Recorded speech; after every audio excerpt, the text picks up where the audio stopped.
تو آخر کار نتیجہ یہ ہوا کہ جس قرآن کریم کو حضرت عثمان غنی رضی اللہ تعالیٰ عنہ نے جمع کیا، اسی قرآن کی تلاوت کر رہے تھے۔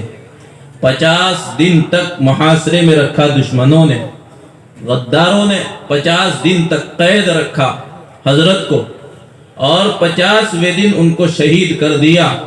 جس قرآن کریم کو حضرت نے جمع کیا تھا، اس قرآن پر حضرت کی چھینٹیں پڑی، خون کی چھینٹیں پڑی، خون کی قربانی دی قرآن کے لیے۔ آج ہم کیا قربانی دیں گے؟ ہمارے پاس جان مال کی قربانی، ہمارے پاس وقت کی قربانی، کس چیز کی قربانی ہم دے سکتے ہیں؟ اور دوسری چیز یہ، آپ حضرات بہت دیر سے قرآن کریم کی تلاوتیں سن رہے ہیں۔ آپ سوچتے ہوں گے کہ قرآن کریم پڑھنا تو ثواب ہے، سننا بھی ثواب ہے، سننا بھی ثواب ہے۔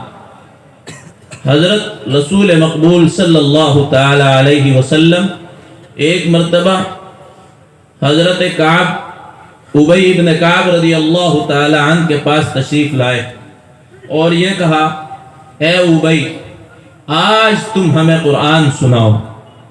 حضرت ابی رضی اللہ تعالی عنہ اللہ کے رسول کے صحابی کہنے لگے، یا رسول اللہ صلی اللہ تعالی علیہ وسلم، قرآن آپ پر نازل ہوا، اللہ نے قرآن آپ پر نازل کیا، آپ ہم سے افضل ہیں، آپ ہم سے اعلیٰ ہیں، آپ ہم سے زیادہ بہتر پڑھنا جانتے ہیں۔ رسول اللہ صلی اللہ تعالی علیہ وسلم نے فرمایا، اے ابی، مجھے حکم دیا گیا کہ میں تم سے قرآن سنوں، اللہ کا حکم ہے۔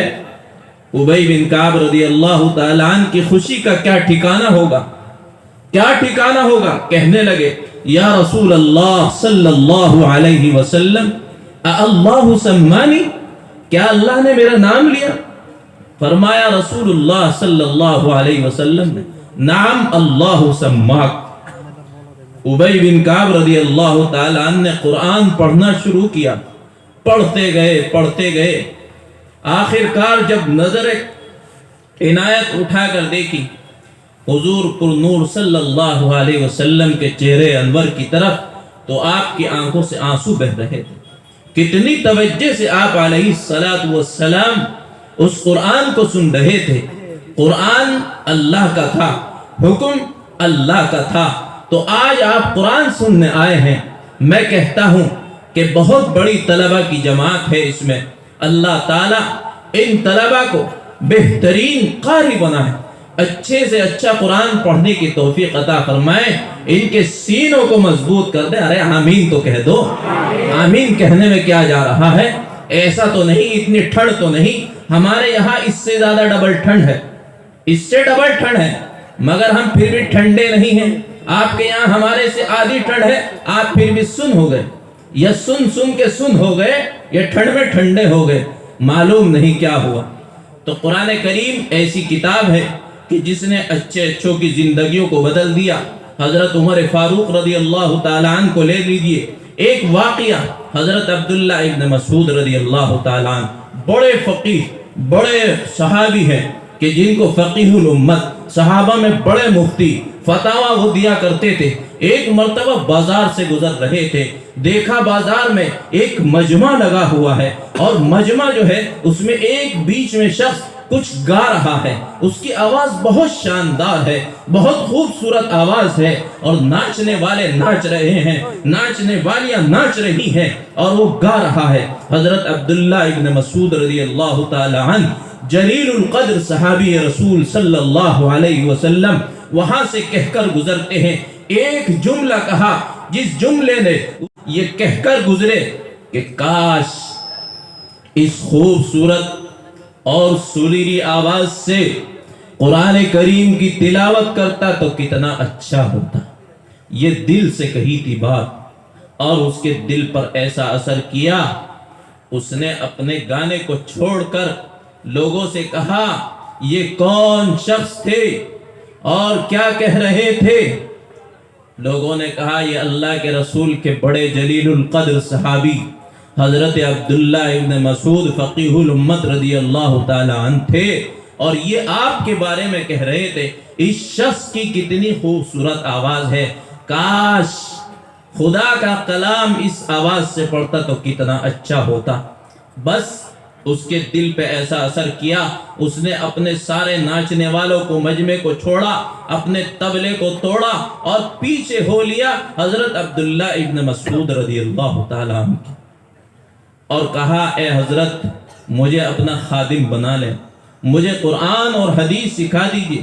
پھر اتنے بڑے محدث ہو گئے، اتنے بڑے قرآن پڑھنے والے ہو گئے کہ امام بخاری رضی اللہ تعالی عنہ بھی اپنی صحیح بخاری کے اندر روایت نقل کرتے ہیں کہ زازان سے روایت ہے، وہ روایت کرتے ہیں حضرت عبداللہ ابن مسعود رضی اللہ تعالی عنہ سے، حضرت عبداللہ ابن مسعود رضی اللہ تعالی عنہ روایت کرتے ہیں رسول مقبول صلی اللہ علیہ وسلم۔ تو یہ نسبت مل جاتی ہے، یہ زندگی پلٹ جاتی ہے۔ آج کتنے طلبہ اور قرآن کے یہ طلبہ بیٹھے ہیں، ان کی فضیلت کتنی ہے کہ رسول مقبول صلی اللہ علیہ وسلم نے فرمایا یہ طلبہ جب چلتے ہیں زمین پر تو آسمان کے فرشتے ان کے لیے پر بچھاتے ہیں۔ ارے کتنی بڑی فضیلت ہے، آسمان کے فرشتے، زمین کے فرشتے نہیں کہا، فرشتے زمین پر بھی رہتے، آسمان کے فرشتے ان کے قدموں کے نیچے اپنے پر بچھاتے ہیں۔ تو کتنی محبت ہے، فرشتے بھی ان کے اوپر جان نشاور کرتے ہیں، کتنی فضیلت سمجھتے ہیں فرشتے۔ آج ہم ان کو کیا سمجھتے ہیں؟ اور پھر کیا فرمایا کہ دریا کی مچھلیاں ان کے لیے دعا کرتی ہیں۔ دریا کی مچھلیاں بے زبان، معصوم، بے گناہ، جن کی دعائیں مقبول ہوتی ہیں، وہ ان طلبہ کے لیے دعائیں کرتی ہیں۔ آج ہم ان کے لیے دعا کریں۔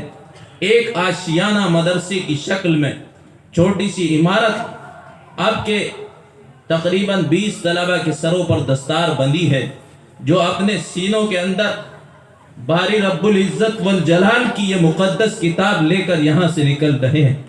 وہ مبارک کے قابل ہیں کہ جب قیامت کے دن ان کے والدین کو بلایا جائے گا، ان کے سروں پر سورج سے زیادہ روشن تاج رکھا جائے گا، لوگ تعجب اور حیرانی سے پوچھیں گے کیا یہ صحابی ہیں، کیا یہ ولی ہیں، کیا یہ انبیاء ہیں؟ جواب آئے گا نہیں، یہ وہ لوگ ہیں کہ جن کی اولادوں نے اپنے سینوں کے اندر قرآن کریم کو محفوظ کیا۔ تو آج ان کے سروں پر دنیا کی رسم کے مطابق یہ پگڑی کا تاج رکھا جاتا ہے، مگر جو تاج ان کے والدین کو ملے گا، اور ان کا تو کیا پوچھنا ہوگا جن کے سینوں کے اندر قرآن ہوگا۔ اللہ تعالی ہم سب کو نیک عمل کی توفیق عطا فرمائے اور قدردانی کی توفیق نصیب فرمائے۔ دیکھیے